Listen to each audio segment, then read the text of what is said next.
Bon, voilà.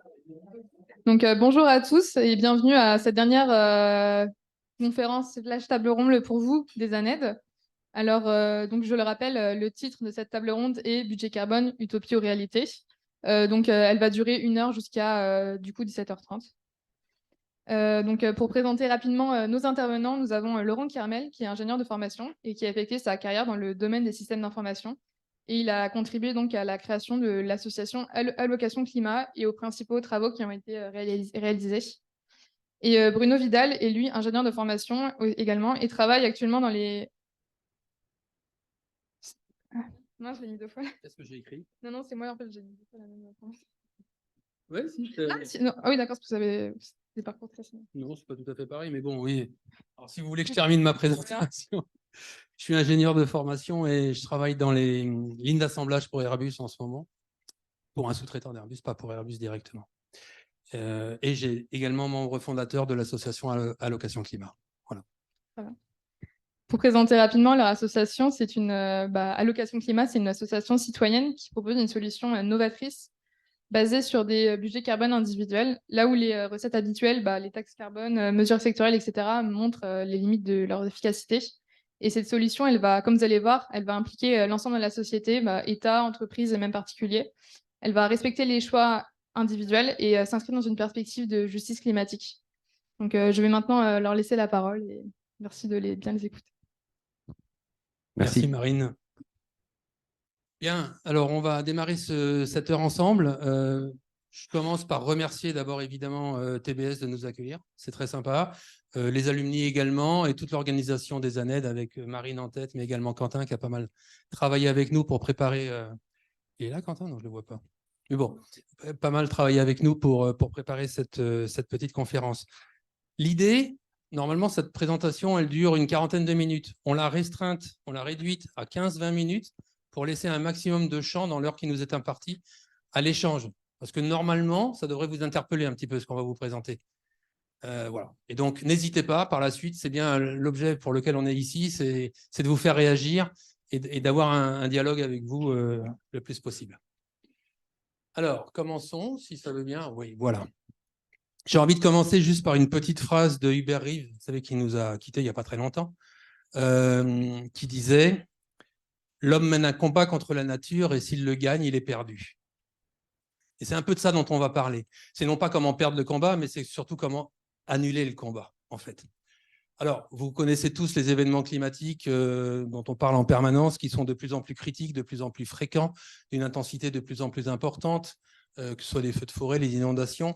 Alors, il y a des inondations, mais il y a aussi un manque d'eau qui va contribuer à la perte de rentabilité dans l'agriculture et des choses comme ça. Tout ça, c'est révélateur d'un écosystème qui se dégrade, à laquelle l'homme est contributeur. Il y a beaucoup de sujets dans ce domaine-là. Nous, on travaille sur un des sujets, qui est la décarbonation de la société. On peut parler de biodiversité, on peut parler de plein d'autres choses qui sont tout aussi importantes et qu'il faut gérer de front certainement. Mais nous, notre action en tant qu'allocation climat, et c'est de ça dont on va vous parler, c'est on a travaillé à l'élaboration d'un outil qui permet, à notre sens, de décarboner la société. Un petit mot en arrière sur l'association. Elle est née d'un collectif d'une 60aine de personnes qui, pendant 1 an, à l'époque du Covid, en 2020, a travaillé à une étude de faisabilité de cet outil. À l'issue de cette étude, on l'a publiée. Elle existe sur notre site internet et on s'est constitué en association. Et depuis, on a différents projets en cours qui vous seront exposés en fin de présentation. Alors, de quoi parle-t-on? Le contexte. Ça, c'est peut-être pas le slide le plus important de la présentation, mais c'est un slide qui est très important parce qu'il situe le fondement de notre réflexion, en fait. Les scientifiques, ceux du GIEC en particulier, mais pas uniquement, nous disent une chose, c'est que la Terre, la géophysique du climat sur la Terre, donne des grandeurs qui sont connues et qui sont calculées et qui sont précises, et qui dit qu'en gros, depuis l'ère pré-industrielle, c'est-à-dire que depuis qu'on utilise toutes nos énergies fossiles depuis le milieu du 19e siècle, on a déjà consommé ou émis dans l'atmosphère, plus exactement, nous tous, globalement dans le monde, 2600 gigatonnes de CO2 ou d'équivalent CO2 avec tous les gaz équivalents de type méthane et autres. Si on veut rester en dessous d'une élévation de température moyenne terrestre d'1,5 degré, nous n'avons plus à émettre que 235 gigatonnes, c'est-à-dire à peu près 10 fois moins que ce qu'on vient de faire.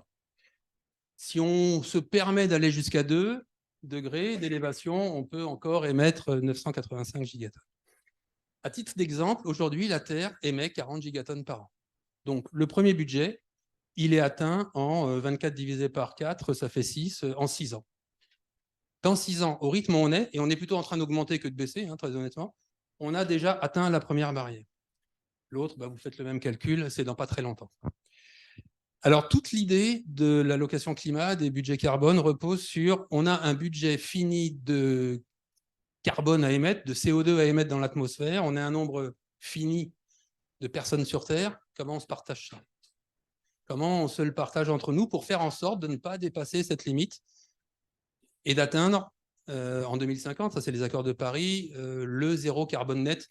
Le zéro carbone net étant, je vous le dis, vous le verrez plus tard, 2 tonnes par habitant en moyenne, puisque c'est à peu près ce que la Terre peut absorber d'elle-même. Et il n'est pas question qu'on n'émette plus rien, parce que sans énergie, on ne peut pas vivre quand même. Donc la limite, elle est à 2 tonnes. Et donc, c'est le système qu'on va vous présenter ici, est basé sur ce concept d'un budget fini qui nous reste à nous partager.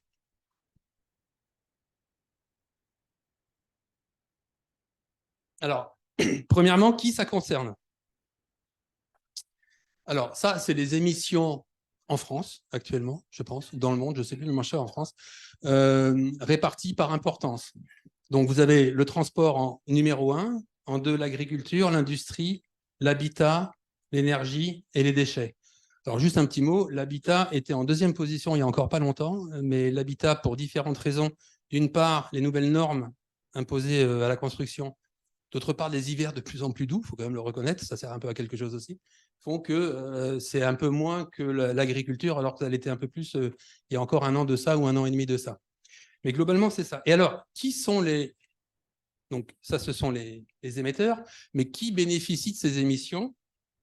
Et bien, ça, c'est un autre message fort de notre projet, c'est tout le monde. C'est absolument tout le monde. C'est-à-dire que ce n'est pas le citoyen qui, tout seul dans son coin, va réussir parce qu'il va se contraindre, etc., à faire réduire drastiquement les émissions carbone. Ce n'est pas les entreprises uniquement en décarbonant leur process industriel. L'État est également émetteur, parce que l'État est quand même un citoyen, c'est un consommateur final. Hein, il consomme, comme vous tous, de l'énergie, du chauffage, des tas de choses, des voitures, etc. Donc, le concept, là, l'idée de l'allocation climat ou du budget carbone, c'est quelque chose qu'on imagine s'appliquer absolument à tout le monde et pas simplement à un des 3 acteurs. Alors, une fois qu'on a dit ça, on a un nombre de carbone, d'émissions carbone qui est fixé et on veut se contraindre à ne pas en émettre plus que ce qu'on a droit. En fait, en gros, c'est ça. Se pose la question de qui sait combien pèse en carbone ce que vous consommez tous les jours? Est-ce que vous savez combien a pesé en carbone votre jean, votre pull, votre viande rouge ou pas d'ailleurs de votre assiette, les frites également, la salade, etc. Personne. Moi, je ne le sais pas. Je ne pense pas que vous le sachiez. Personne ne le sait. Le concept allocation climat, ça démarre par ça. Ça démarre par bien connaître l'empreinte carbone de ce que l'on consomme. Et après, on vous expliquera comment on va gérer la réduction de ce qu'on consomme. Mais la première chose, c'est de bien connaître ça. Et on en arrive à la suite, qui est notre projet. Et là, je passe la parole à mon collègue. Et après, on est ouvert à vos questions. Donc, globalement, on va avoir trois choses dans nos propositions. La première, c'est comment on crée une véritable culture du carbone pour que chacun, justement, ait connaissance et des ordres de grandeur et surtout ait la possibilité de faire des choix entre 2 produits en choisissant, si possible, moins carboné, puisqu'on a tous intérêt à rester dans les limites qu'on s'est données pour éviter de dégrader le système Terre. Ensuite, on l'a dit tout à l'heure, on a une quantité finie à se partager, c'est comment on se la partage. comment on vérifie qu'on ne dépasse pas nos montants. Et le dernier point qui nous touche, qui nous tient particulièrement à cœur, c'est le faire dans un contexte démocratique. Dans un contexte non démocratique, ce serait beaucoup plus simple. L'État décide, tout le monde applique et c'est réglé. Dans nos démocraties, il faut une adhésion de l'ensemble des citoyens pour mener à bien ce type de projet. Donc, si on en revient à nos jeans, effectivement, la première étape, c'est de savoir jeans ou tous les autres produits ou services, du reste, parce que même les services émettent du carbone. Si je prends un cours par correspondance, c'est un service, malgré tout, il va y avoir de l'énergie qui va être dépensée. Donc, il y aura forcément des émissions de CO2 quelque part. Donc, le premier point pour développer une culture du carbone, c'est d'avoir un étiquetage, c'est-à-dire ce que l'on propose, c'est que absolument tous les produits soient non seulement étiquetés en euros, ce que l'on connaît, mais aussi étiquetés en carbone. L'unité qu'on a retenue, ce qu'on a appelé le point carbone par simplicité, c'est le kilogramme de CO2 équivalent. L'objectif étant de nous inciter à acheter le jean qui a 20 kg de CO2 et pas le jean qui a 40 kg de CO2. Alors, ces chiffres sont à peu près les bons, hein, c'est le haut et le bas de la fourchette que l'on trouve dans des bases de référence. Donc, il y a quand même un écart important entre les moins carbonés et les plus carbonés. Donc, on a tout intérêt, effectivement, à s'en servir comme critère de choix. Tout à l'heure, on l'a dit, les citoyens et citoyennes consommateurs sont les destinataires finaux des produits et des services, finalement, qui sont produits par toutes les entreprises, par l'État, etc. Ça nous donne à la fois une responsabilité, aussi un grand pouvoir. Donc, c'est utiliser cette responsabilité, utiliser ce pouvoir pour effectivement réussir à faire baisser les émissions de CO2. Alors, ce double étiquetage, ce n'est pas une révolution. Au moment, alors vous étiez peut-être un peu jeune, mais au moment où on est passé à l'euro, c'était il y a 21 ans, tout le monde avait l'habitude de voir un double étiquetage franc-euro. Bon, OK, les citoyens s'y sont habitués. Petit à petit, ça les a aidés à basculer de l'un à l'autre. Là, l'idée, c'est plutôt d'avoir en tête les deux données, de les conserver en tête et d'avoir les ordres de grandeur et de s'en servir. Après, la question, c'est comment on le fait. En fait, on le fait de la même façon qu'on le fait sur le prix. Vous êtes bien placé dans une école de commerce pour savoir qu'on a nos coûts de revient, on sait la marge qu'on veut faire, ça nous donne un prix de vente concurrence, en faisant abstraction de la concurrence, parce que des fois, effectivement, les prix sont quelque part imposés par la concurrence qui existe sur le marché. Ben là, l'idée, c'est exactement la même, sauf qu'en plus, on n'a pas de marge à dégager. Hein. L'objectif, c'est juste d'être à l'équilibre. Donc, une entreprise tiendrait une comptabilité carbone exactement similaire à la comptabilité qu'elle a l'habitude de produire, de manière à vérifier que la totalité des poids carbone de ce qu'elle achète, plus tout ce qu'elle émet au titre de son process de fabrication soit finalement traduit dans les factures à destination de ses clients. Que ces clients soient des clients finaux, État, collectivité ou citoyens, mais soit aussi à destination des autres entreprises. Les autres entreprises s'en servant comme entrants pour eux-mêmes calculer leur propre comptabilité. Donc, ce qui veut dire qu'en fait, pour obtenir cet étiquetage carbone, on n'invente rien de sorcier, on réutilise exactement ce que l'on sait déjà faire dans les entreprises au niveau monétaire.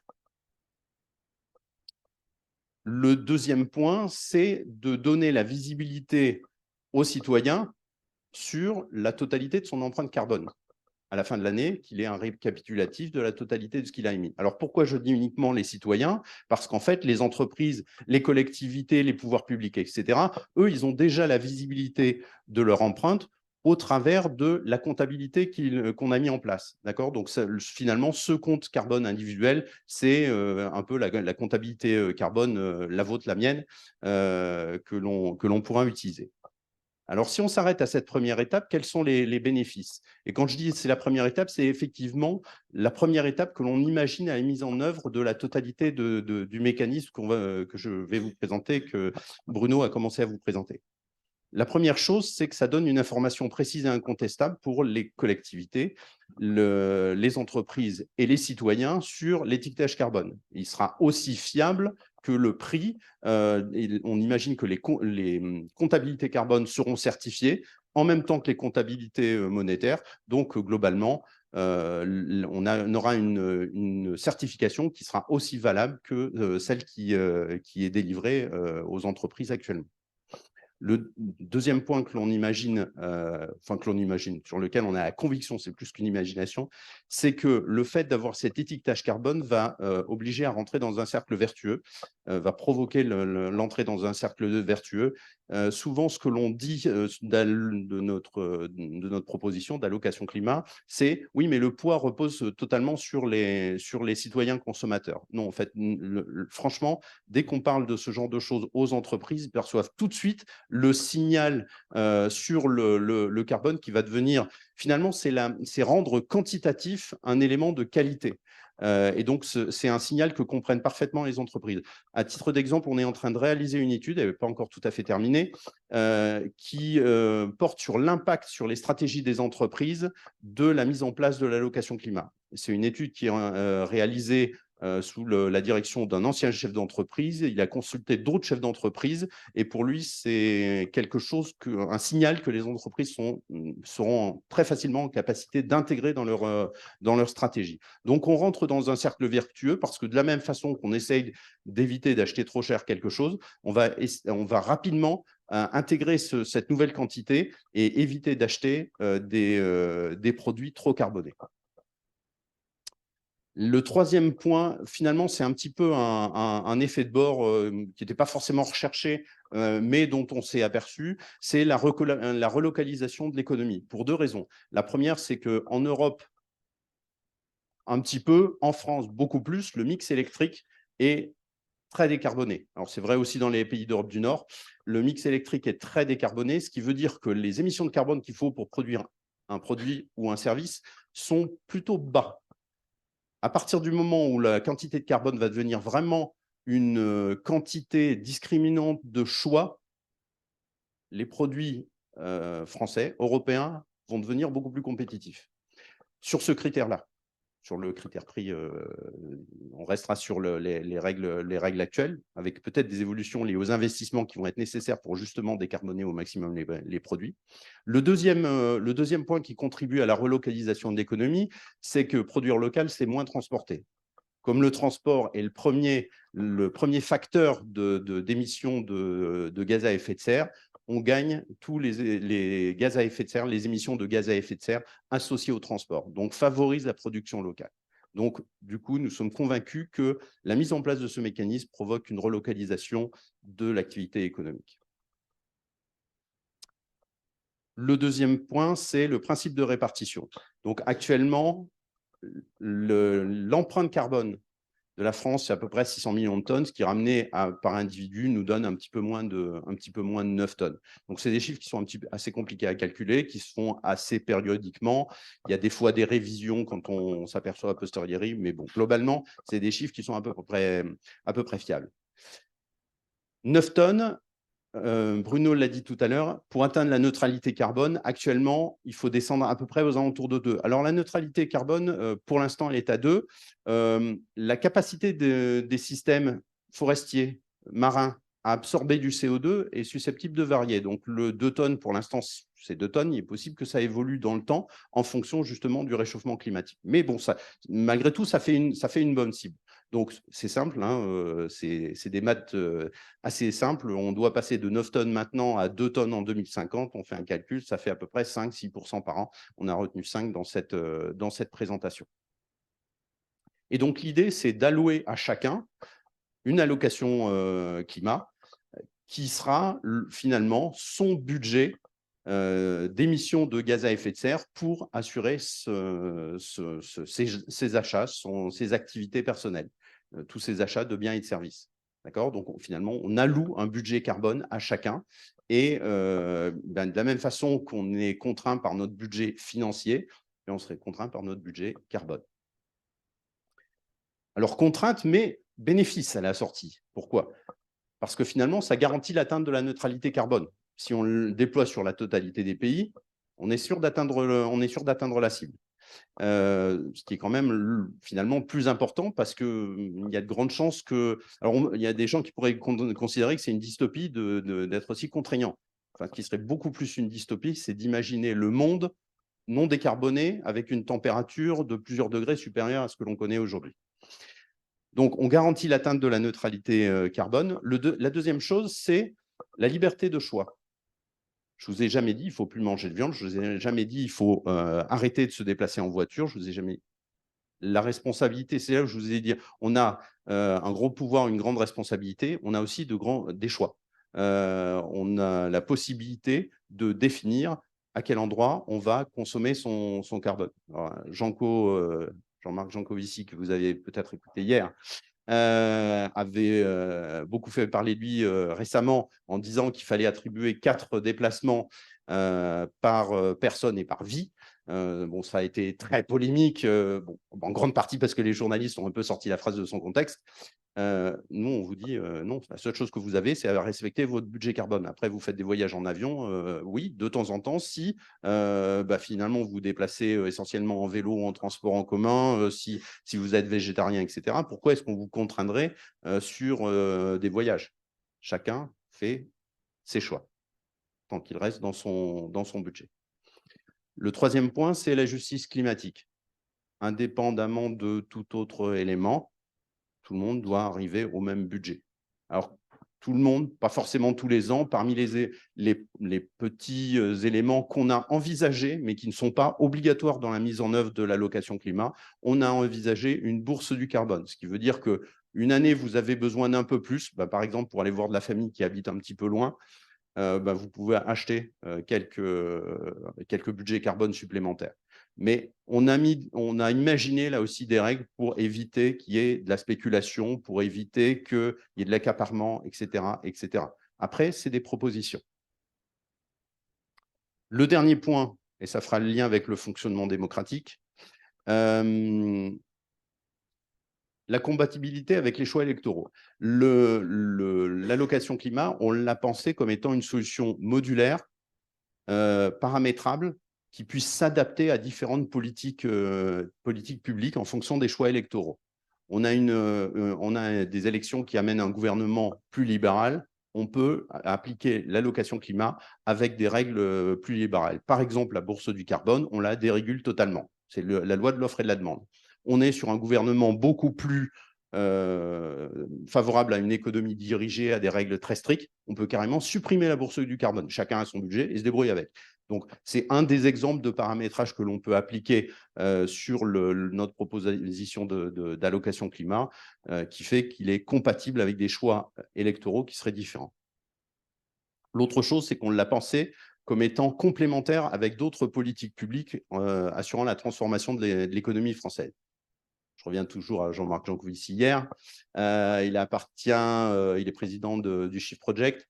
Le Shift Project a sorti une étude qui s'appelle le plan de transformation de l'économie française, que certains ont peut-être lu, sinon je vous invite à lire, c'est quand même assez intéressant, qui explique comment de maintenant jusqu'en 2050, on doit transformer l'économie française pour atteindre au maximum la neutralité carbone. Et en fait, ce qu'ils reconnaissent, c'est que si on applique toutes les règles qu'ils édictent, on n'y arrive pas tout à fait. Alors déjà, il va falloir stimuler cette transformation de l'économie française. Alors, ils ne se sont pas préoccupés de ça, ce n'était pas leur objectif de leur étude. Mais par exemple, l'allocation climat, ça peut être le stimulus qui permet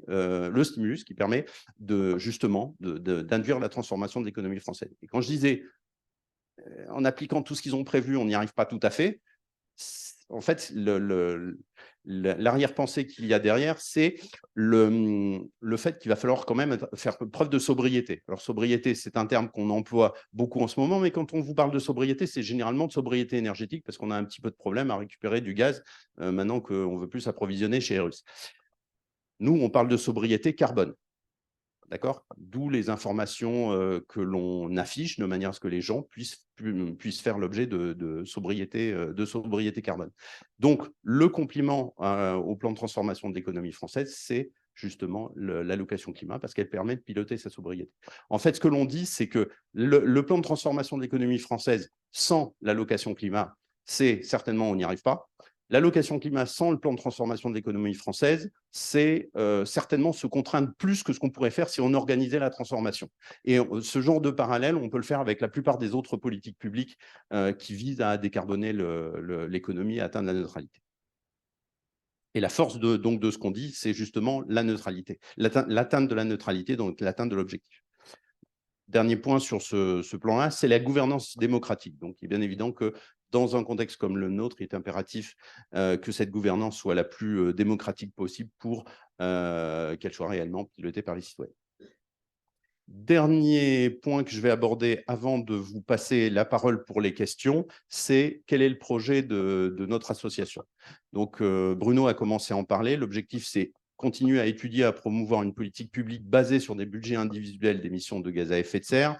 Je ne reviens pas sur l'étude de faisabilité, elle est consultable sur le… C'est un gros pavé, hein, il y en a quand même pour 200 pages, ça a mobilisé 60 personnes pendant un an, donc c'est un gros sujet. Vous avez quand même une synthèse si vous voulez aller rapidement aux conclusions.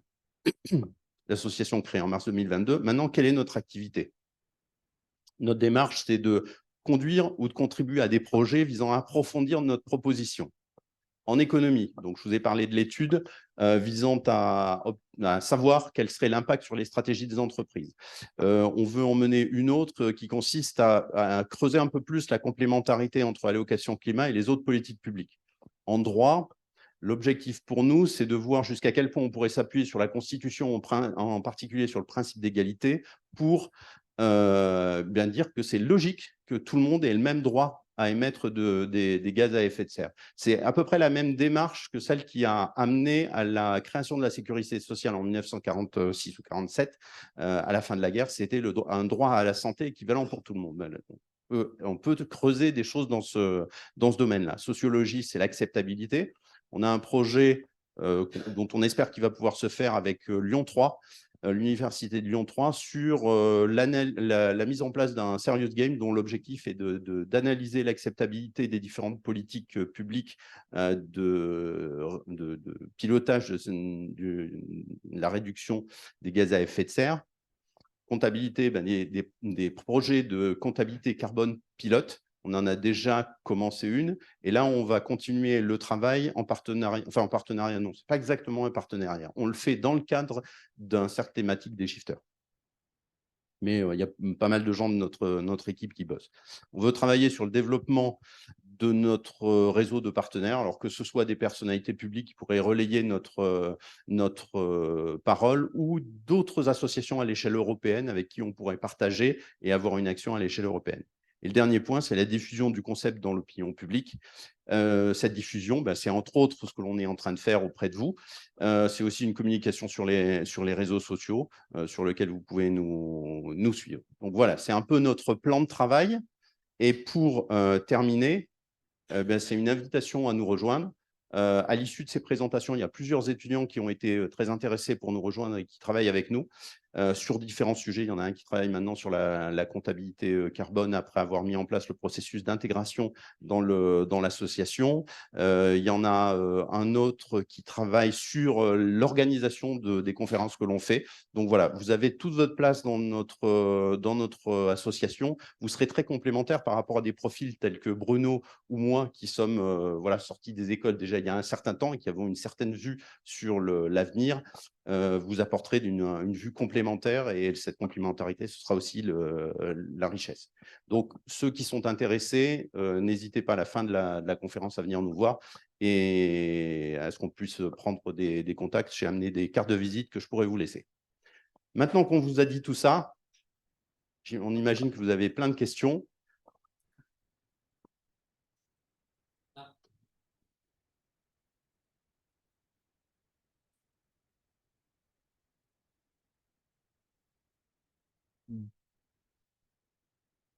Bonjour et merci à vous pour votre intervention. J'apprécie votre réflexion par rapport au sujet de comment gérer le marché de telle sorte à qu'il soit, à ce qu'il devienne plus propre. Cependant,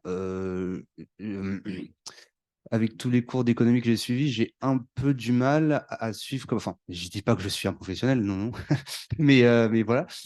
Donc, j'ai un peu du mal à voir comment une répercussion directe sur le prix pourrait être aussi avantageuse parce que je vois plusieurs problèmes à cela. Déjà, il se trouve qu'on est en période de forte inflation. Et lorsque l'inflation augmente et que les salaires n'augmentent pas, là, ça devient vraiment problématique. Et du coup, les gens ont de plus en plus leurs décisions d'achat qui se dirige vers le prix et moins sur la qualité ou l'aspect environnemental.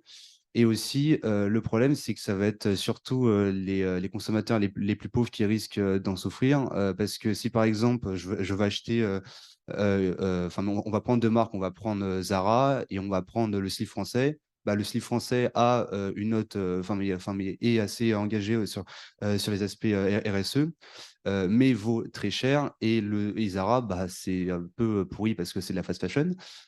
Sauf que le consommateur pauvre et qui a acheté Zara peut-être par manque de moyens, va voir le prix augmenter, alors que celui qui achètera qui achète du slip français ne verra sûrement pas beaucoup le prix augmenter. Du coup, en fait, on va juste encore plus tirer les prix vers le haut, alors qu'on est déjà en période de forte inflation. Et peut-être comme autre alternative qui pourrait être abordée, serait plus peut-être une sorte d'éco-score, un petit peu comme le Nutri-Score. Et c'est aussi un peu plus visuel. Peut-être que les gens, oui, comprendraient peut-être plus avec des chiffres. Le Telgin a fait 42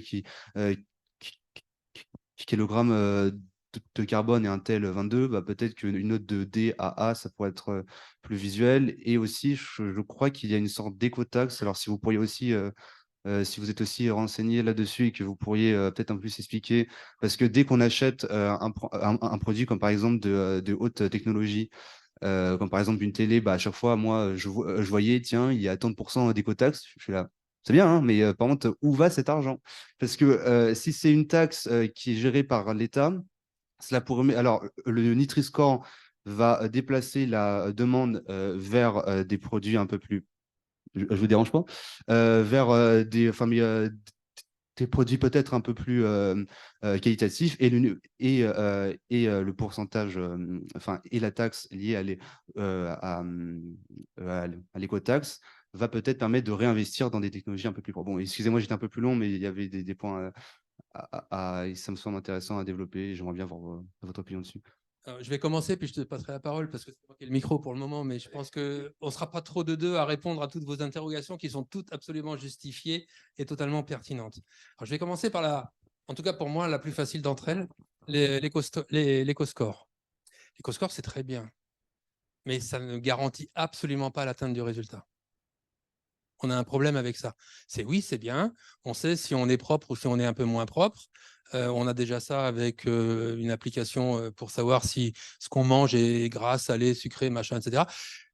Et alors, on le sait, mais comment on se dirige vers... Parce que tout repose malgré tout sur l'obtention du résultat. Parce que si on ne l'atteint pas, les conséquences, on les imagine, elles sont dans le rapport du GIEC, seront, à notre sens, et en tout cas pour le GIEC, bien pire que de se serrer un peu la ceinture au début. Bon, ça c'est un premier, ça c'est l'éco-score. Après, sur la partie financière versus qualité, pour les ménages contraints, les plus modestes, etc. C'est très juste. C'est très juste au détail près que globalement, dans toutes les études qu'on a, l'empreinte carbone d'un Français moyen, décile par décile, premier décile, donc ceux qui gagnent le moins, puis les 10% qui gagnent le moins, puis etc., elle est comme ça. Donc, et la moyenne est à 9, comme on l'a dit. Ceux qui dépassent 9, je peux vous dire, c'est ceux qui gagnent bien leur vie.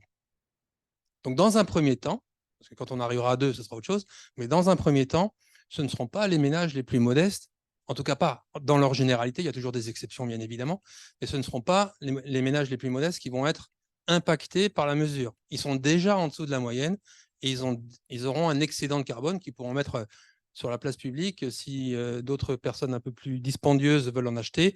Eux, ça leur fera des euros, les autres, ça leur fera des carbones. C'est comme ça qu'on imagine l'échange et qui harmonisera dans un premier temps. Plus on ira vers le bas, plus ça va harmoniser tout le monde. On est d'accord. Mais ça, c'est dans un premier temps. Et pour ceux des plus modestes qui, malheureusement, sont déjà à 9 tonnes, voire plus, parce qu'il y en a. Il y a des gens qui ont des situations très modestes, qui vivent dans des locations qui sont des passoires thermiques que les propriétaires n'ont pas remises à jour, qui habitent à 50 km de leur lieu de travail parce qu'ils n'ont pas les moyens d'habiter plus proche et qui ont une vieille 4L qui pollue à mort, etc. Enfin, plein de trucs. Évidemment qu'il faut des politiques complémentaires d'accompagnement pour ces gens-là. Évidemment. C'est pas tenable autrement. Et donc, c'est pour ça que tout ça, ça va s'installer dans un processus très démocratique. Mais il n'y a pas d'atteinte d'objectifs si on ne se fixe pas des budgets. Comme un budget, c'est comme le salaire. Hein. On n'appelle pas ça un budget, on appelle ça un salaire, mais c'est la même chose. Voilà, celui qui gagne 3 000 € ou 2 500 € par mois, c'est son budget. Et puis, il ne va pas les dépasser. C'est à peu près la même chose. Sauf que c'est pour tout le monde, parce que c'est un bien commun, et donc on le partage équitablement. C'est un bien commun, c'est comme l'eau, c'est comme l'air, c'est un bien commun. Voilà, ça c'est un premier élément de réponse, on en a peut-être d'autres. Alors, je vais répondre à l'écotaxe. L'écotaxe, elle sert essentiellement actuellement à financer le recyclage des produits, en particulier des produits électroniques. Donc, ça reste quelque chose qui est nécessaire. Hein. Comme je le disais, on peut considérer que l'allocation climat vient en complément d'autres politiques, dont des politiques de taxes, parce qu'il faut financer un certain nombre de choses sur la transformation de notre économie. Donc, certaines taxes sont nécessaires. L'éco-score, il faut savoir que c'est présent dans la loi climat et résilience. Ça tarde un peu à être mis au point parce que c'est compliqué. Néanmoins, il y a une conférence qui a été faite, alors justement dans le cadre du cercle de travail sur la comptabilité carbone par quelqu'un qui appartient à un des ministères concernés. Outre le fait de ne pas permettre de garantir l'atteinte de l'objectif puisqu'il n'y a pas de budget et donc on n'est pas plafonné, c'est juste un signal finalement qualitatif, hein, à défaut d'être un signal prix. Ça ne permet pas de comparer des produits totalement différents. Du reste, pour l'instant, c'est envisagé d'être déployé uniquement sur le textile. Bah oui, forcément. On peut difficilement mettre en place un éco-score sur des produits aussi disparates que la baguette de pain et une voiture ou un trajet en avion. Donc voilà, donc c'est pour ça qu'on considère que l'éco-score ne permettra pas de garantir l'atteinte de l'objectif, là où l'allocation climat le permettra. Ce qui pourrait être envisagé, mais pareil, ça aurait certainement on aurait plus de difficultés à atteindre l'objectif, ce serait de considérer que le compte individuel ne soit pas mesuré en points carbone uniquement, mais en points environnement. Et à ce moment-là, un point carbone ne serait plus 1 kg de CO2, mais serait une formule un peu plus compliquée, impliquant la pollution, la perte de biodiversité, etc. Mais donc ça permettrait de donner un signal sur plusieurs axes, mais on perdrait la capacité à garantir l'atteinte de l'objectif de neutralité carbone. On va prendre une autre question. C'est bon. Ouais. Vu que c'est un budget, et que c'est limité, Oui. c'est quoi les répercussions si on le dépasse? Normalement, il y a des répercussions. Alors, en fait, le principe que l'on a suivi quand on a mené l'étude de faisabilité, c'est de se baser au maximum sur des principes qui existaient déjà ou des mécanismes qui existaient déjà. Donc, on a dit que la comptabilité carbone est équivalente à la comptabilité monétaire. Là, les principes à appliquer si on est en rupture de carbone, c'est à peu près les mêmes que ceux qu'on applique si on est en rupture d'argent à la fin du mois. Il y a un moment, on peut tolérer, en particulier pour les achats de première nécessité, le fait de dépasser légèrement, mais forcément, on démarrera le mois suivant avec un compte qui sera débiteur. Mais on peut considérer qu'il faut appliquer les mêmes règles. Et donc, c'est là où on en revient au fait que les citoyens qui sont relativement modestes actuellement et qui en plus ont des difficultés avec la transition environnementale parce qu'ils vivent dans des passoires thermiques et ils habitent loin, ceux-là, il faudra absolument les aider. Et donc, c'est des politiques publiques complémentaires qui doivent leur permettre d'être solvables en carbone. Donc, on les aide à isoler leur maison, ou on impose, et ce qui est déjà dans la loi, aux propriétaires de mieux isoler l'appartement. Donc, du coup, leur budget carbone va devenir moindre parce qu'ils auront moins besoin de dépenser de chauffage pour avoir une température qui ne soit pas glaciale dans leur maison. C'est les aider avec l'achat de... on rebut la 4L pourrie qui aimait beaucoup, outre son rôle d'objet de collection, pour les aider à acheter une voiture électrique. On développe des politiques de transport public en commun qui maillent plus le territoire, etc. etc. Donc, l'idée, c'est bien celle-là, c'est de, à la fois, effectivement, c'est une limite parce qu'on doit ensemble atteindre la limite collective. Et après, il faut aider ceux qui ont le plus de difficultés à rester solvables dans un mécanisme de budget carbone. Tu veux ajouter? Ah non, non, c'est très bien. Je laisse... non.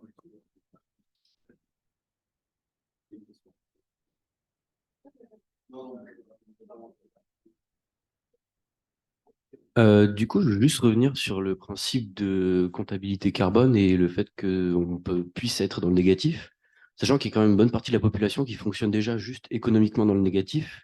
Est-ce que ça ne va pas se répercuter déjà pareil en termes de carbone, c'est-à-dire beaucoup de personnes qui vont commencer dans le négatif et finalement tourner dans une boucle négative?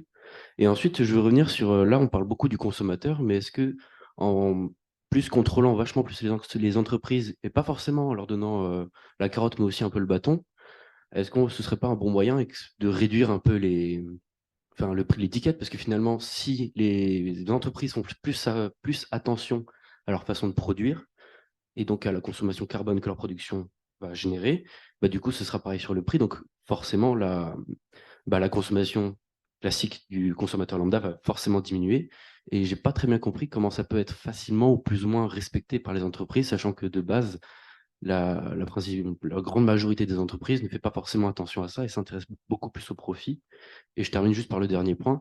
Est-ce que c'est vraiment rentable pour eux de respecter cette norme que juste simplement de faire comme ils fonctionnent actuellement, de délocaliser, sachant que de base, c'est ce qui est le plus rentable pour eux?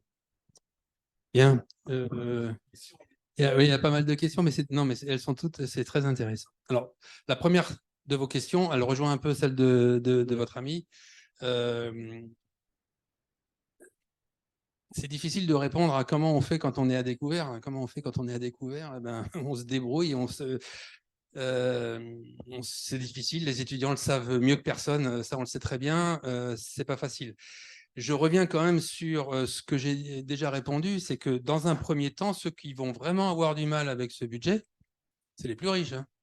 Parce que si vous prenez la courbe des déciles, quand on est au 10% supérieur, on est à 20 tonnes par rapport à la moyenne qui est à 9 aujourd'hui. Et si vous prenez le 1%, on est à 40 ou 50 avec les jets privés, les machins et tout ça. D'accord? Donc, ce n'est pas forcément ceux qui ont le plus de mal à finir le mois aujourd'hui qui vont avoir le plus à souffrir immédiatement. Ça ne veut pas dire que ce ne sera pas difficile. Hein. Mais bon, déjà, ça... Voilà. Sur la partie, rappelez-moi, le deuxième point, c'était la compta. Oui, alors la compta des entreprises, hein. On est d'accord. Ce que Laurent a expliqué, c'est que dans le cercle vertueux que nous pensons va générer cette allocation climat, c'est qu'une entreprise, de quoi elle a besoin pour vivre? Des clients. Le principe même de l'allocation climat, c'est que pour inciter les entreprises à faire des efforts, seul le consommateur peut le faire. Aucune taxe, aucune directive étatique, parlementaire, ce que vous voulez, ils arriveront toujours à contourner, à négocier, machin. C'est le consommateur. Et si le consommateur n'a pas assez de carbone pour acheter, l'entreprise, il faut qu'elle soit compétitive, il faut qu'elle ait des clients. Elle va décarboner, elle va être obligée de décarboner, sinon elle ne vend plus et elle meurt. Voilà. Donc c'est une obligation, ça va être naturel, c'est ce qu'on appelle le cercle vertueux. Voilà. Et la troisième point, c'était... Il y avait un troisième truc. Tu t'en souviens, toi? Vas-y, vas-y. Peut-être. J'en reviens à la complémentarité des différentes politiques publiques. Effectivement, on peut contraindre une entreprise avec des normes. C'est exactement ce que l'on fait dans l'automobile, par exemple. On a dit les voitures thermiques, c'est terminé. C'est aussi ce qu'on a dit avec les dernières normes dans le bâtiment. La RTE 2020 qui impose non seulement des normes à l'usage du bâtiment, mais commence à imposer des normes à la fabrication. Combien on émet de CO2 pour fabriquer 1 mètre carré de bâtiment. Donc oui, on peut les contraindre. ces mesures vont être effectivement très ciblées sur certains secteurs. Donc, il y a des risques de fuite. Je n'ai plus le droit de prendre l'avion, ce n'est pas grave, je vais aller faire une croisière. Ce n'est pas forcément mieux. L'apport fondamental de l'allocation climat, c'est que c'est systémique. Ça touche tout, partout, en même temps. Et malgré tout, le gros avantage, j'en reviens à ce point-là, c'est que ça donne le choix. Vous avez envie de faire un peu plus ça que ça, pas de problème, vous le faites. C'est une question de choix. Donc, on respecte un peu plus la liberté des consommateurs.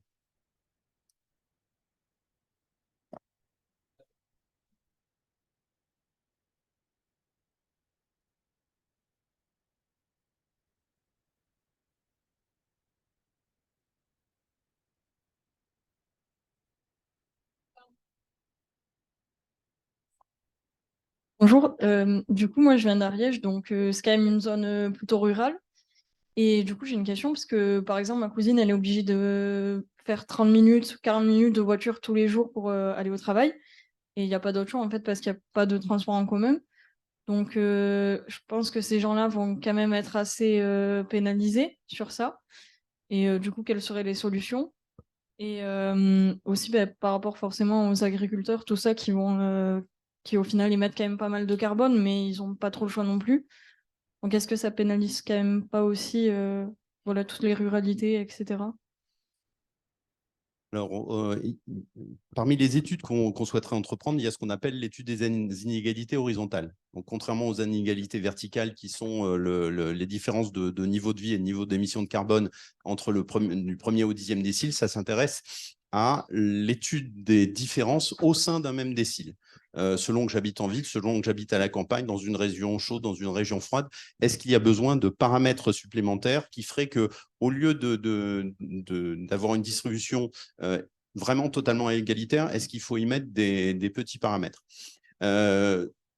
Ça reste un sujet à creuser, mais parmi les réponses qu'on peut commencer à apporter sur l'exemple de votre cousine, la première, c'est effectivement les aides, parce que même si elle a 30 minutes de déplacement à faire chaque jour, elle peut le faire en voiture électrique plutôt qu'en voiture thermique. Elle émettra déjà beaucoup moins, donc il faut plutôt l'aider à basculer. On peut inciter aussi au covoiturage.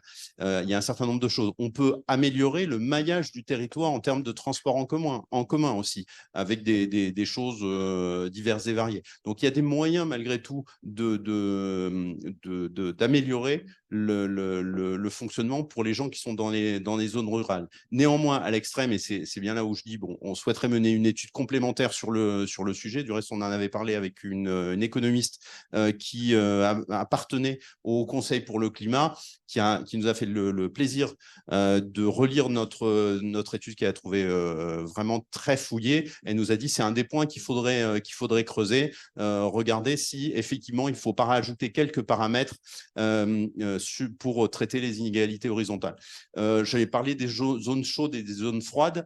Par exemple, on peut le traiter sans pour autant abandonner le principe de répartition égalitaire. Il suffit d'aider les gens qui habitent en montagne, par exemple, dans des zones froides, les aider à obtenir une isolation qui soit plus performante que celle qu'on peut obtenir en ville, par exemple, dans des zones un peu plus chaudes, de manière à ce que, à la fin, le budget carbone restant soit à peu près similaire.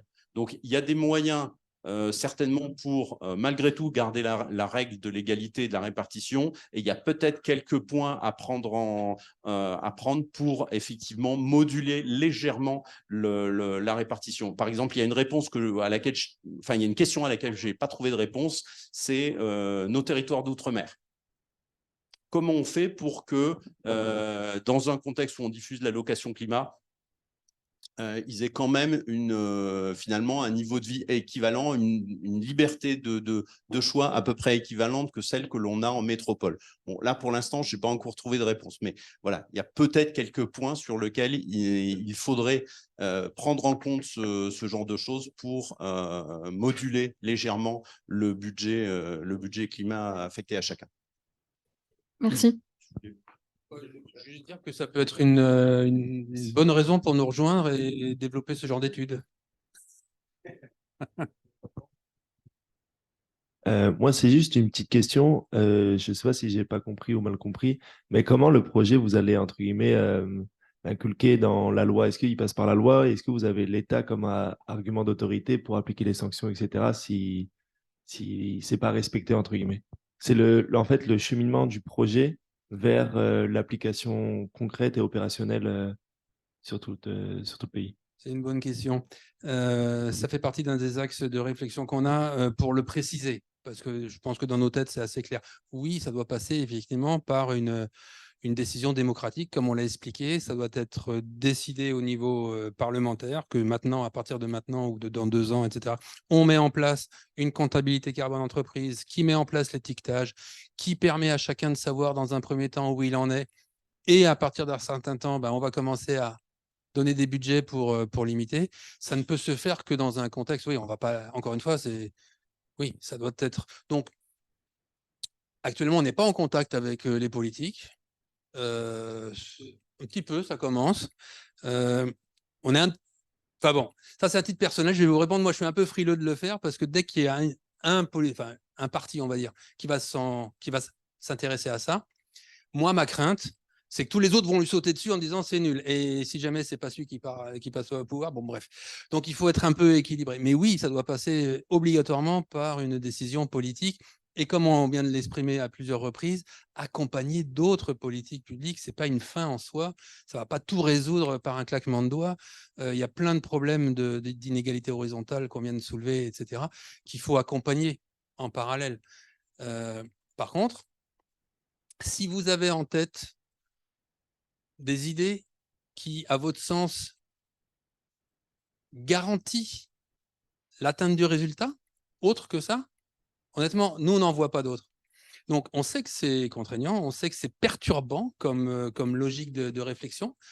Mais si on veut tous vivre correctement nos enfants, enfin vous dans un premier temps et puis après les vôtres, etc. Enfin moi j'ai déjà des petits enfants, donc moi je suis convaincu que pour que ma petite fille vive correctement ou à peu près aussi bien que moi, avec un peu moins de voyage peut-être, il faut qu'on fasse quelque chose, quoi. Voilà.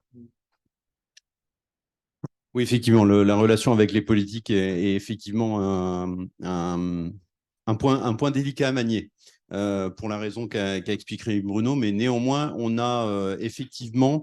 Alors, pendant longtemps, en fait, les quelques politiques avec lesquels on échangeait avaient comme réponse, même du côté d'Europe Écologie Les Verts,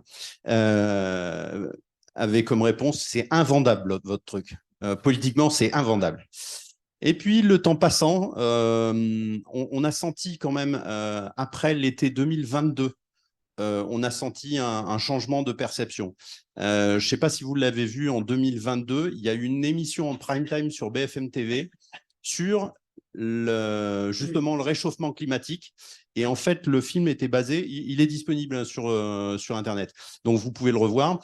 Il était basé sur justement le fait de réussir ou pas l'atteinte de la neutralité carbone et d'arrêter le réchauffement climatique. Et le moyen qui était mis en avant dans le scénario, on a réussi, parce qu'en fait, il présentait les deux, c'était justement le fait d'avoir un budget carbone. Donc, on sent que petit à petit, l'idée commence à pénétrer la société. Et en fait, plutôt que de s'adresser aux politiques avec le risque qu'a énoncé Breteau, on préfère s'adresser directement à la société, aux électeurs, à vous, de manière à ce que ce soit eux qui soient plutôt demandeurs auprès des politiques. À partir du moment où c'est une demande de la société, les petits politiques, ils vont passer de « oh là là, c'est invendable votre truc » à « de toute façon, on me le demande, donc je vais le mettre en place, je vais le mettre dans mon programme ». Et on commence à avoir des gens qui l'envisagent. Donc, il y a, je ne les nommerai pas, mais j'ai en tête un député européen français qui envisage de le mettre dans son programme pour les élections européennes. On a été en contact avec un parti politique belge qui en est encore... alors, eux, ils maîtrisent... Enfin, ils ont complètement compris le sujet. En fait, ils le connaissaient... Enfin, ils l'avaient déjà en tête avant même qu'on leur en parle.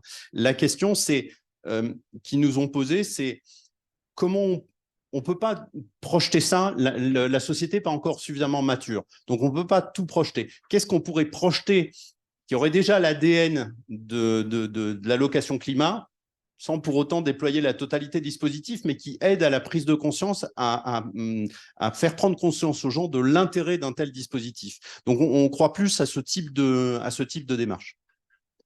Mais pardon, juste, c'est ce que j'allais vous demander.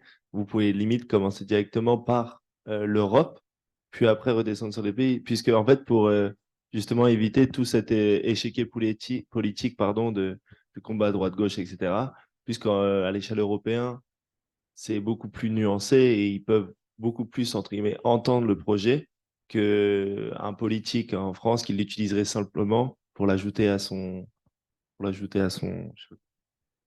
je vais vous programme. Ouais, pardon, merci. Je comprends, et je comprends bien. Je vais vous faire une réponse à deux niveaux, la réponse générale allocation climat et la réponse personnelle, Bruno. La réponse générale allocation climat, c'est que oui, pour que cette mesure soit efficace le plus rapidement possible et la mieux acceptée, l'échelle européenne nous paraît la bonne. Vous avez raison. D'abord parce qu'on est plus nombreux et que ça fera plus facilement tache d'huile sur le monde entier, parce que vous avez bien compris que si on est les seuls à le faire, ça ne va pas suffire, hein. Il faut que le monde entier, à un moment donné, s'y mette, hein. Bon. Ça, c'est pas gagné non plus. Mais ceci étant, il y a plein de politiques publiques qui sont nées quelque part et qui ont fait tache d'huile. Il y en a une qui est connue, c'est la France qui l'a mise en place, c'est la TVA. On a été les premiers, ça a été des hauts cris, puis aujourd'hui, la terre entière utilise la TVA. Voilà. Ce n'est pas forcément le meilleur exemple, mais c'en est un. Comme quoi, ça existe de pouvoir faire tâche d'huile. Donc, oui, l'échelon européen, l'échelle européenne. Après, vis-à-vis des politiques, ça c'est une réponse plus personnelle. Je pense qu'ils ont les mêmes, on va dire, ils ont les mêmes impératifs personnels, que ce soit à l'échelle européenne ou pas. Ils ont 5 ans de mandat, ils veulent se faire réélire, et puis c'est comme ça qu'ils voient la vie, hein. Donc, il faut quand même, malgré tout, à un moment donné, que ce soit le citoyen qui soit demandeur pour que le politique qui a besoin de vos voix pour se faire élire sache qu'en mettant ça dans le programme, il a une bonne chance de l'être. C'est un peu comme les entreprises, hein. Une entreprise ne va pas décarboner parce qu'on va lui dire c'est mieux.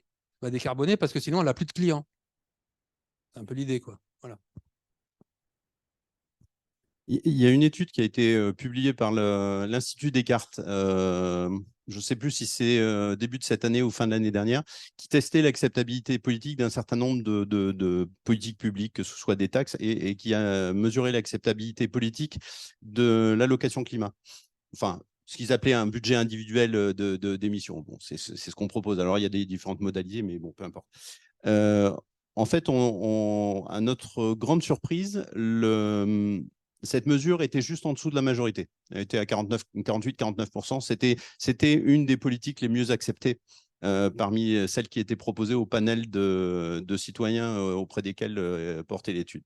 Donc, on se dit que voilà, il va falloir faire encore de la communication, il va falloir faire de la pédagogie, aussi bien sur le réchauffement climatique que sur le fait qu'il faut faire quelque chose et que nous, on a toutes les raisons de faire quelque chose, parce qu'à la fois, on a la responsabilité, on a le pouvoir, responsabilité vis-à-vis des générations futures, et on a le pouvoir parce que c'est nous qui consommons.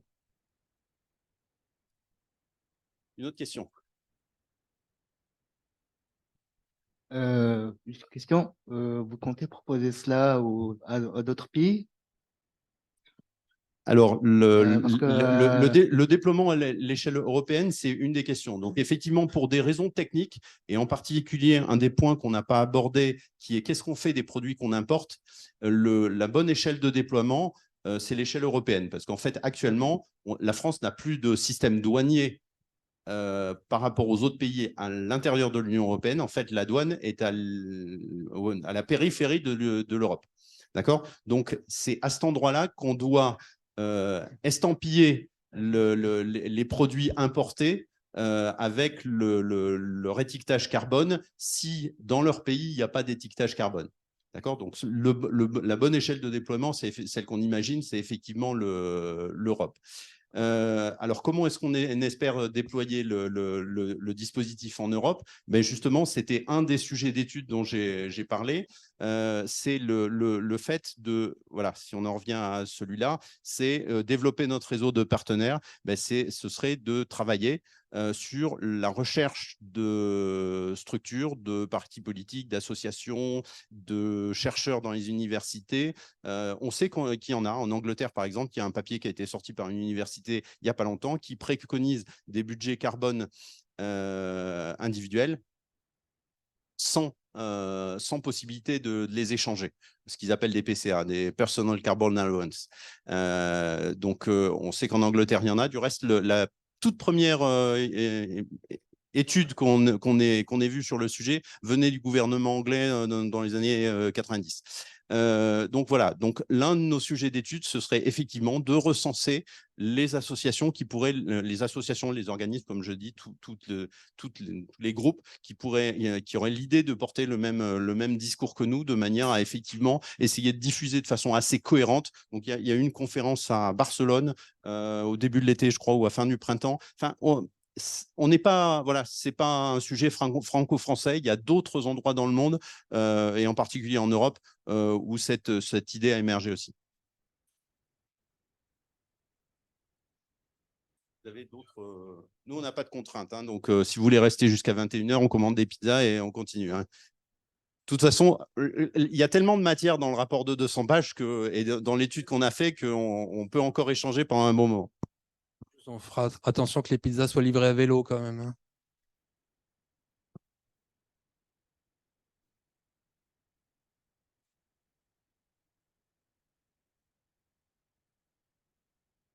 Merci. Merci beaucoup. Merci d'avoir tenu jusqu'à la fin, alors que ça fait 2 jours que vous suivez des conférences. Je suis sûr qu'elles ont toutes été. D'accord.